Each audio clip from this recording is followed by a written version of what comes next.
Hey guys, good morning, welcome back to my new blog. বন্ধুরা, আজকে তো বাড়িতে যাচ্ছি, কারণ আড়াইটার সময় আমাদের ট্রেন আছে। মন্দারমণিতে ফিরে যাব আজকে। আর আমার সঙ্গে এই যে পিছনে দাঁড়িয়েছে এই বন্ধুটাও যাবে আমার সঙ্গে, দুজন একসঙ্গে মিলে যাব। আর এখন তো সকালে মর্নিং একটু এক্সারসাইজ করার জন্য যাচ্ছি। এসে আমাদের আড়াইটার সময় পাঁশকুড়া থেকে ট্রেন আছে, তারপর আমরা বেরিয়ে যাবো। পত্র গুছিয়ে নিয়ে বাড়ি যাওয়ার জন্য রেডি হয়ে গেছি, কারণ এখন 12টা বেজে গেছে। আমাদের ট্রেন আছে পাঁশকুড়া থেকে আড়াইটার সময়। আমাদের যেতে হবে মেছেদা থেকে তাড়াতাড়ি, তার জন্য এখন বেরিয়েও পড়েছি। আর এখন হোটেলে খাওয়া দাওয়া করবো, কারণ আজকে রুমে রান্না হয়নি আমাদের। কি বলবি যে হ্যালো গাইস বলবি? বলছিল বল।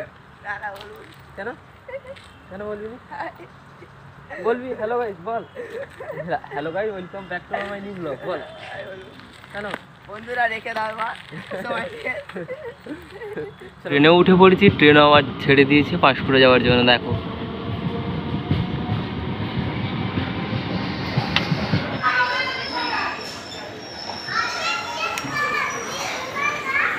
আর এখন দীঘা যাবার ট্রেনেও উঠে পড়েছি। ট্রেনে দেখো উঠেছি, ঝিরিঝিরি বৃষ্টি পড়ছে। দেখো এখন ধীরে ধীরে বৃষ্টি পড়ছে। আর পাশে দেখো দাঁড়িয়ে আছে কয়লার ট্রেন। দেখো কয়লা গাড়ি, কত কয়লা ভরা আছে দেখো।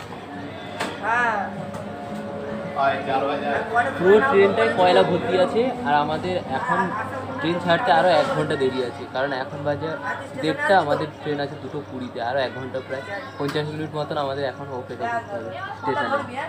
আর এইখানেও দেখো বসার জায়গা পেয়েছি এইখানে, আর ব্যাগপত্র এখানে রেখে দিয়েছি পুরো। দেখো কিছুক্ষণ পরে এখন দেখো মালগাড়িটা ছাড়তে শুরু করেছে পুরো। আর এখন দেখো ট্রেনের কামরায় উঠে পড়েছি। দেখো ট্রেন পুরো ফাঁকা আছে এখন পর্যন্ত। পুরো ট্রেনের লোক নিয়ে দীঘা যাওয়ার জন্য পুরো আজকে ফাঁকা যাচ্ছে।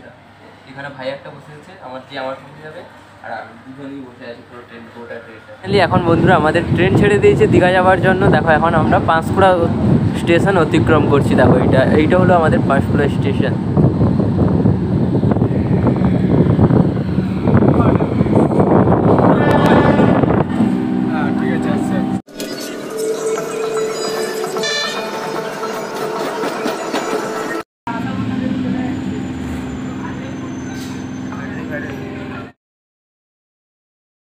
আর এখন এই ট্রেনটা দেখো দীঘায় যাচ্ছে।